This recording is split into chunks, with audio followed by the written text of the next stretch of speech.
Hello students, आज की इस वीडियो में मैं आपको बताऊंगा Haryana board class 11th physics यानी भौतिकी विज्ञान के इम्पोर्टेंट एमसीक्यू क्वेश्चन आंसर 2024 के लिए।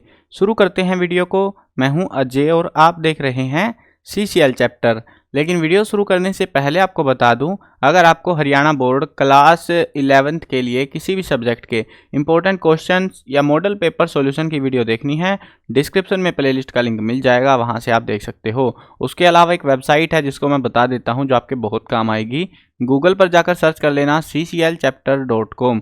इस वेबसाइट पर आपको हरियाणा बोर्ड क्लास 11th के लिए सारा जो है स्टडी मटेरियल मिल जाएगा, जिसके अंदर आपको important question, old question paper, model papers with answer की वगैरह सारी चीज़ें मिलेंगी, सिलेबस, मार्किंग स्कीम। तो जरूर से विजिट कर लेना, बहुत काम आएगी। अब जिन्होंने भौतिकी विज्ञान ले रखी है उनके लिए दो वीडियोस रहेंगी। एक में मैं आपको ये वाली वीडियो है जिसमें एमसीक्यू कराऊंगा, और एक वीडियो है आपकी इंपॉर्टेंट क्वेश्चन वाली जिसके अंदर आपको क्वेश्चंस या फिर कह लो इंपॉर्टेंट जो है टॉपिक्स बताने वाला हूं कि कौन कौन से टॉपिक हैं जिनको आपको अच्छे से पढ़कर जाना है। अब देखते हैं चैप्टर 1, देखते हैं यहाँ पे एमसीक्यू। देखो हर एक चैप्टर से बहुत कम एमसीक्यू है, लेकिन मैं आपको टॉपिक बता दूंगा साथ के साथ में कि किस टाइप के टॉपिक या किस टाइप की डिफिकल्टी लेवल पर जो क्वेश्चन है वो आपको एग्जाम में देखने को मिलते हैं। पहला चैप्टर है मात्रक और मापन। ये वाले चैप्टर से एमसीक्यू आते हैं, 1 से 2 एमसीक्यू मिलते हैं हमको। निम्न में से अदिश राशि कौन सी है, आपको पता होना चाहिए। ऑप्शंस वैरी कर सकते हैं, कुछ भी दे सकते हैं ऑप्शन में आपको। तो अदिश राशि कौन सी है, इनमें से कार्य है। निम्न में से मूल मात्रक नहीं है, तो मूल मात्रक इनमें से कौन सा नहीं है, वो है वाट। देखो आपको पता होना चाहिए इनकी यूनिट क्या है, मात्रक कौन से है कौन से नहीं है, किसके मात्रक है, कौन से पैमाने पर है ये, तो उसके हिसाब से पता होगा, तभी आप इनको अटेम्प्ट कर पाओगे इस टाइप के क्वेश्चंस को। निम्न में से मूल मात्रक है, तो कौन सा है मूल मात्रक, एम्पियर, जो कि करंट की यूनिट है।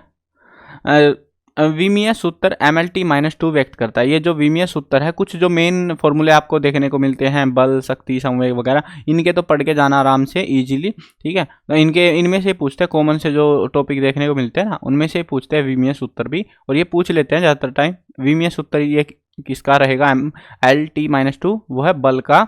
MLT-1 किसका है विमीय सूत्र, वो रहेगा संवेग का। एक घन की भुजा मापने में 3% की त्रुटि हो जाती है, यानी एरर हो जाती है। घन के आयतन के परिकलन में त्रुटि कितने प्रतिशत होगी, वो हमको यहाँ पे बताना है। फॉर्मूला लगाना है, सिंपल आंसर आ जाएगा आपका, वो है 9%। एक घन की भुजा मापने में 2% की त्रुटि होती है।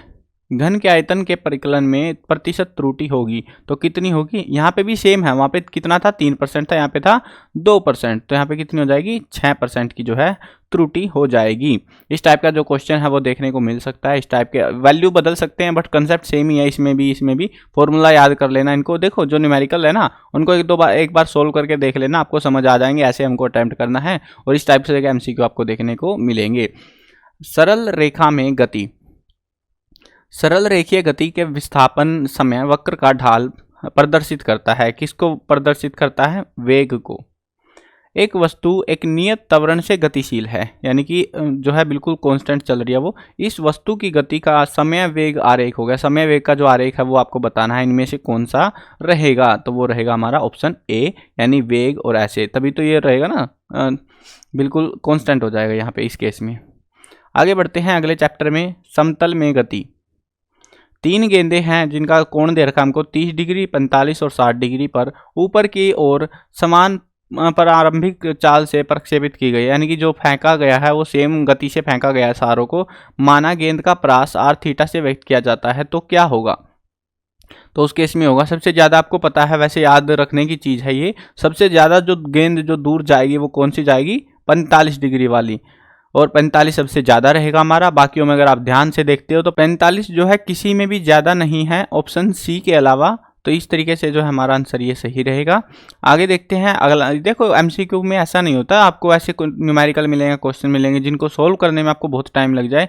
ऐसे टाइप के क्वेश्चन नहीं आते न्यूमेरिकल्स में या एमसीक्यूज में, बहुत आसान से एमसीक्यू आते हैं जिनको आप इजीली अटेम्प्ट भी कर सकते हो। निम्न में से अदिश राशि कौन सी है, अदिश राशि पहचाननी है हमको। दूरी, विस्थापन, बल, त्वरण, तो कौन सी है अदिश राशि, दूरी। अगला क्वेश्चन देखते हैं, निम्नलिखित सूची में से एकमात्र सदिश राशि को छांटिए, तो कौन सी है सदिश राशि, आवेग। एक कण एक त्रिज्या से अर्धवृत्तीय पथ पर पूरा चक्कर लगा लेता है कण के द्वारा चली गई दूरी और विस्थापन का अनुपात होगा। तो आपको दूरी और विस्थापन का अनुपात बताना है कि वो कितना रहेगा, वो रहेगा π/2। एक गतिशील कण द्वारा तय की गई दूरी उसके द्वारा लिए गए समय के वर्ग के अनुक्रमानुपाती है, तो कण का जो त्वरण है वो क्या हो रहा है, वो समय नियत है यानी कांस्टेंट है वहां पे।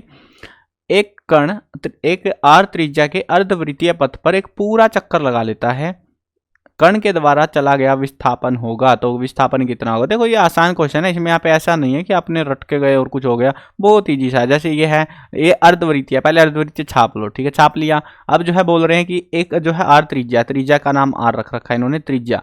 अब यहाँ पे जो है यहाँ से वो चलता है और यहाँ पहुंच जाता है, तो r कितने हो जाएंगे? यहाँ पे 2r हो जाएंगे। सिंपल से इस तरीके से ही सोल्व होंगे ये आंसर। इतने डिफिकल्ट जो है एमसीक्यू नहीं मिलेंगे आपको फिजिक्स के अंदर।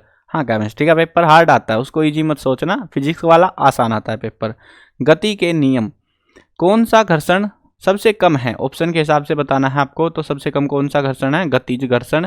कौन सा घर्षण अधिकतम है? तो इनमें से कौन सा है? सीमांत घर्षण। घर्षण बल है, कैसा बल है? संरक्षी बल, एक सदम बल, एक असंरक्षी बल, अभिकेंद्र बल। तो कैसा बल है ये? यह एक असंरक्षी बल। दो वस्तुएं हैं ए और बी के द्रव्यमान क्रमशः 5 किलोग्राम और 10 किलोग्राम है। द्रव्यमान दे रखे हैं यहाँ पे, और वे एक ही वेग से गतिमान है। ए और बी के संवेगों का अनुपात होगा, तो वो कितना अनुपात होगा? दोनों के संवेग निकाल लो, एक का 5 किलो वेट है, एक का 10 किलो है, तो उसके हिसाब से संवेग निकाल लो और आप इजीली इनको सोल्व कर पाओगे। तो इसी टाइप का देखो यहाँ पे भी है, 2 किलोग्राम 10 किलोग्राम है, इनका भी संवेगों का अनुपात निकालना है। इस टाइप का जो क्वेश्चन है वो देखने को मिल सकता है, वैल्यूज बदली जा सकती है, न्यूमेरिकल है, सोल्व करके देखोगे तो समझ आ जाएंगी सारी चीजें। तो फोर्थ क्वेश्चन का आंसर रहेगा 1:2 और इसका रहेगा हमारा 1:5। नेक्स्ट क्वेश्चन देखते हैं। 50 न्यूटन और 60 न्यूटन के दो बल किसी बिंदु पर एक दूसरे के विपरीत दिशा में कार्य कर रहे हैं, इनके परिणामी बलों के मान होंगे। तो क्या होंगे परिणामी बलों के मान? 10 न्यूटन। ये वैसे ये हाइड करना था, पता नहीं कुछ गलिच हुई है यहाँ पे। देखो एक्चुअल में समझने वाला, ज़्यादा दिमाग लगाने वाली चीज़ नहीं है। दो बल है, एक साइड 60 न्यूटन का बल लग रहा है, एक साइड में एक बिंदु है ये, और एक साइड में लग रहा है वो विपरीत दिशा में 50 न्यूटन का। अब अगर ध्यान देते हो तो ये 60 वाले में ज़्यादा पावर है, ये इधर ले जाएगा, लेकिन कितना? 60 - 50 कर दो, 10 बच गया। 10 न्यूटन का बल जो है इसके पास फालतू है और वो उतनी ही गति से काम फिर करेगा। एक बिंदु पर दो बल प्रत्येक 5 न्यूटन के परस्पर 120 डिग्री पर हैं, इन बलों के सदिश योग का परिणाम होगा। तो क्या होगा परिणाम? 5 न्यूटन होगा। अगला प्रश्न देखते हैं, मतलब अगला पाठ देखते हैं, कार्य, ऊर्जा और शक्ति। निम्न कण एक ही वेग से गतिमान है, अधिकतम संवेग वाला कण है। तो क्या कौन सा कण होगा सबसे ज्यादा संवेग वाला? वो है अल्फा कण। प्रत्यास्थ संगठ के में होते हैं, तो क्या होते हैं? संवेग और गतिज दोनों संरक्षित, संवेग और गतिज दोनों असंरक्षित, संवेग संरक्षित और गतिज ऊर्जा असंरक्षित, संवेग असंरक्षित और गतिज ऊर्जा संरक्षित। तो क्या होते हैं इनमें? दोनों ही संरक्षित होते हैं। पूर्णतः अप्रत्याशित संगठन में होते हैं, तो उसमें क्या होते हैं? उसमें होते हैं आपके संवेग तो संरक्षित होता है और गतिज ऊर्जा असंरक्षित होती है। ये देखो ये एक ही कंसेप्ट है दोनों। ये मोस्ट इंपोर्टेंट क्वेश्चन है, ये थोड़ा ज़्यादा पूछा जा रहा है हमसे। किन्हीं दो पिंडों के प्रत्यास्थ संगठन में इनमें से कौन सी भौतिक इकाई संरक्षित रहती है? तो कौन सी इकाई रहती है? दोनों, गतिज ऊर्जा भी और संवेग भी। 1 किलोवाट घंटा बराबर होता है, किसके बराबर होता है? जूल में आपको बदल देना है, यूनिट को कन्वर्ट करना है बस। यहाँ पे 3.6 गुणा में 10⁶ जूल के बराबर होता है। निम्न में से ऊर्जा का मात्रक नहीं है, कौन सा नहीं है? किलोवाट। यदि किसी पिंड का संवेग दुगुना कर दिया जाए तो उसकी गतिज ऊर्जा क्या हो जाएगी? अब संवेग का फॉर्मूला पता होगा तो वैल्यू पुट करो, डबल कर लो उसको जो है संवेग को, तो उसकी गतिज ऊर्जा यानी काइनेटिक एनर्जी का जो है फॉर्मूला पता है ना आपको संवेग के हिसाब से, तो फॉर्मूले में जो है संवेग को डबल कर दो और पता लग जाएगा कितनी हो जाएगी। वो ईजी है, फॉर्मूले याद रखने जरूरी है फिजिक्स के अंदर। फॉर्मूले भूल जाओगे तो गड़बड़ हो जाएगी सारी, न्यूमेरिकल अटेम्प्ट नहीं कर पाओगे। 4 गुनी यहाँ पे हो जाएगी। यदि किसी पिंड का संवेग 3 गुना कर दिया जाए तो गतिज ऊर्जा कितनी हो जाएगी? अब वहां पे दुगुनी करी थी, यहाँ पे 3 गुना कर दी, तो यहाँ पे 9 गुना हो जाएगी। कि कोई पिंड जो विराम अवस्था में है, आराम कर रहा है, अचर त्वरण से एक विमीय गति करता है, इसको किसी समय t पर, समय को यहाँ पे t बता रहे हैं, पर दी गई शक्ति अनुक्रमानुपाती है। तो कितनी है वो? t के अनुक्रमानुपाती रहेगी। खुरदुरे पृष्ठ पर रखे 20 किलोग्राम के गुटके को ठीक चलाने के लिए 98 न्यूटन के बल की आवश्यकता पड़ती है। घर्षण गुणांक होगा, तो घर्षण गुणांक हमको कैलकुलेट करना है। यहाँ पे ग्रेविटी भी हमको दे रखी है, गुरुत्वाकर्षण दे रखा है 9.8 मीटर पर सेकंड स्क्वायर। तो हमारा जो आंसर रहेगा फॉर्मूले में पुट करके निकल जाएंगे इजीली, तो 0.5। एक पिंड अचर शक्ति के स्रोत के प्रभाव में एक ही दिशा में गतिमान है। इसका t समय में विस्थापन अनुक्रमानुपाती है, तो किसके अनुक्रमानुपाती है? t3/2 के। अगला चैप्टर देखते हैं, कणों के निकाय और घूर्णन गति। जड़त्व आघूर्ण और कोणीय त्वरण के गुणनफल को क्या कहते हैं? तो उसको हम कहते हैं बल आघूर्ण। किसी पिंड की किसी अन्य पिंड के गुरुत्वीय प्रभाव के अंतर्गत गति का अध्ययन करते समय इनमें से कौन सी राशि संरक्षित रहती है, यानी वो बदलती नहीं है? तो वो हमारी कोणीय संवेग। एसआई पद्धति में जड़त्व आघूर्ण का मात्रक है, तो वो क्या रहेगा? Kilogram metre square. द्रव्यमान m दे रखा है और त्रिज्या r के ठोस गोले का उसके व्यास के परितः जड़त्व आघूर्ण है। यहाँ पे कंसेप्ट है सिंपल सा, तो क्या रहेगा? 2/5 mr²। यदि किसी अक्ष के परितः कोणीय त्वरण अल्फा से घूमते हुए किसी पिंड का रेखीय वेग a है, तब क्या होगा? तब हमारा a = r अल्फा हो जाएगा। द्रव्यमान m और त्रिज्या r के वलय के केंद्र से गुजरने वाले तथा तल के लंबवत अक्ष के परितः जड़त्व आघूर्ण है, तो क्या रहेंगे वो है mr²। शक्ति p दे रखी है, बल युग्म दे रखा है ये टाउ, और कोणीय वेग दे रखा है ओमेगा। इससे में संबंध है, यानी फॉर्मूला पूछ रहे बेसिकली हमसे, p = टाउ ओमेगा। ये जो है हमारा आंसर रहेगा। यदि किसी अक्ष के परितः कोणीय वेग ओमेगा से घूमते किसी पिंड का वेग रेखीय वेग v है, तब क्या होगा? तो वो रहेगा हमारा v = r ओमेगा। RW भी कह लो, देखो बोलने का फर्क है, यहाँ पे ओमेगा कह लो, W कह लो, जैसे याद रहे तुमको याद रख लो बस इनको, ठीक है। अगला चैप्टर देखते हैं, गुरुत्वाकर्षण। किसी पिंड की पृथ्वी से पलायन चाल किस पर निर्भर करती है? इनमें से ऑप्शनों के हिसाब से तो वो किस पर निर्भर करती है? पिंड के प्रमोचन की अवस्थिति की ऊंचाई पर, यानी जितनी ऊंचाई से हम लॉन्च करेंगे उतना इजी है पलायन करना, है ना। एक पिंड बाह्य अंतरिक्ष से पृथ्वी के गुरुत्वाकर्षण क्षेत्र में प्रवेश कर देता है। पृथ्वी पिंड निकाय की स्थितिज ऊर्जा को क्या होगा? स्थितिज ऊर्जा बढ़ जाएगी या घटेगी? तो वो घट जाएगी। गुरुत्वाकर्षण बल है, तो कैसा बल है गुरुत्वाकर्षण? एक संरक्षी बल है। ग्रहों की गति से संबंधित केपलर का तीसरा नियम क्या कहता है? यानी कि ये रूल है, तो T जो है डायरेक्टली प्रोपोर्शनल रहेगा R3/2 के। सही विकल्प का चयन करना है इनमें से। बढ़ती तुंगता के साथ गुरुत्वीय त्वरण बढ़ता है? नहीं। बढ़ती गहराई के साथ पृथ्वी को एक समान घनत्व का गोला अगर मान लेते हैं, गुरुत्वीय त्वरण बढ़ता है? ये भी नहीं लग रहा। गुरुत्वीय त्वरण पिंड के द्रव्यमान पर निर्भर करता है? नहीं। पिंड के पृथ्वी के केंद्र से R2 तथा R1 दूरियों के दो बिंदुओं के बीच स्थितिज ऊर्जा के अंतर के लिए सूत्र रहेगा हमारा GMM 1/R2 - 1/R1। सूत्र mg R2 - R1 से अधिक यथार्थ है, यानी कि सही काम करता है। तो ये हमारी स्टेटमेंट डी स्टेटमेंट जो है सही रहेगी। संचार उपग्रह है जिसका नाम है इनसैट 11B का पृथ्वी के परितः परिक्रमण काल है, तो कितना है वो? 24 घंटे का है।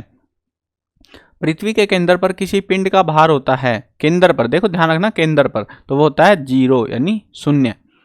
अगला क्वेश्चन देखते हैं, अगला चैप्टर देखते हैं, ठोसों के यांत्रिक गुण। इनमें से किस प्रत्यास्था गुणांक की विमाएं नहीं होती? तो किसकी नहीं होती? प्लावसो रेशियो की। पूर्णतया दृढ़ वस्तु के लिए यंग प्रत्यास्था गुणांक का मान होगा, तो कितना हो जाएगा? अनंत, इनफाइनाइट हो जाता है।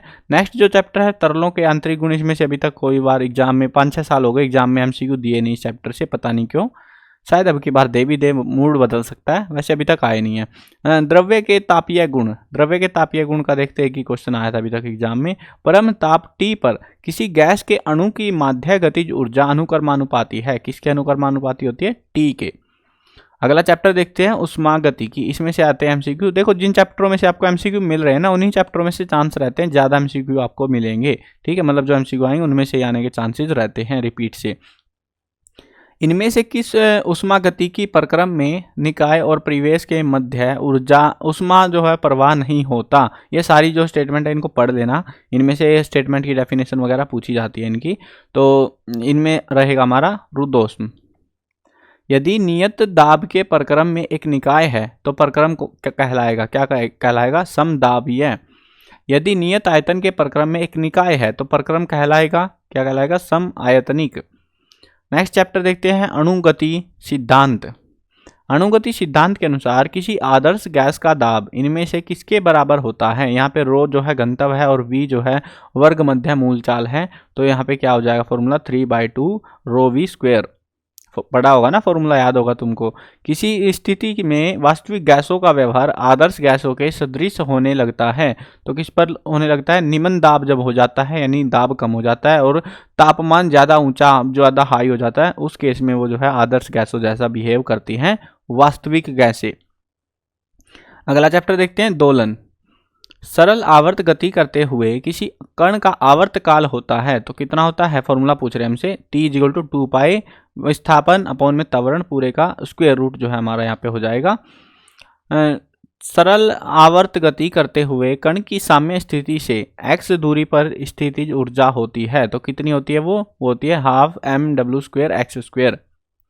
m द्रव्यमान का एक पिंड r त्रिज्या के वृत्त पर एक समान चाल v से घूम रहा है। पिंड का अभिकेंद्र बल बताना है कि कितना होगा। फॉर्मूला पूछ रहे हैं बेसिकली, mv²/r।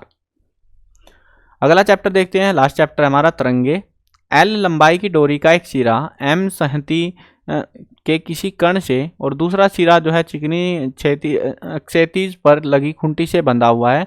यदि कण v चाल से वृत्त में गति करता है तो कण पर नेट बल है, यानी बल निकालना है, और t डोरी में तनाव है। तो डोरी में तनाव क्या रहेगा? तो वो रहेगा हमारा t ही जो है इसका आंसर आ जाएगा। तो ये थे हमारे टोटल एमसीक्यूज। देखो ये मत सोचना कि मैंने जो है 20-50 एमसीक्यू करा दिए तो इनमें से ही मिल जाएंगे एग्जैक्टली, बट ये जो कंसेप्ट है ये इसमें न्यूमेरिकल हैं, कुछ कंसेप्ट मैंने बताए हैं साथ में, तो उन कंसेप्ट को साथ में पढ़ना, तभी आप जो है अच्छे से रिविजन कर पाओगे। और बाकी इंपॉर्टेंट क्वेश्चन से आपको सारे बड़े छोटे क्वेश्चन के टॉपिक मिल जाएंगे कि कौन कौन से जो टॉपिक्स हैं वो एग्जाम के लिए इंपॉर्टेंट है, उनको आपको अच्छे से पढ़ के जाना है। उनमें से कई सारे क्वेश्चन देखने को मिलते हैं, वो वाली वीडियो देख लेना, डिस्क्रिप्शन में प्लेलिस्ट का लिंक आपको मिल जाएगा, वहाँ से देख लेना। और बाकी वेबसाइट पे विजिट कर लेना, वहाँ पर भी आपको काफ़ी सारी स्टडी मटेरियल वगैरह मिल जाएगा। मिलते हैं नई वीडियो में। और हाँ, चैनल को अगर सब्सक्राइब नहीं किया सब्सक्राइब कर लो, क्योंकि बाकी सब्जेक्टों के भी इंपॉर्टेंट क्वेश्चन की वीडियो आपको इसी चैनल पर मिलने वाली है और आने वाली क्लासेज में भी आपकी पढ़ाई इसी चैनल पर जारी रहेगी। मिलते हैं नई वीडियो में, बाय बाय।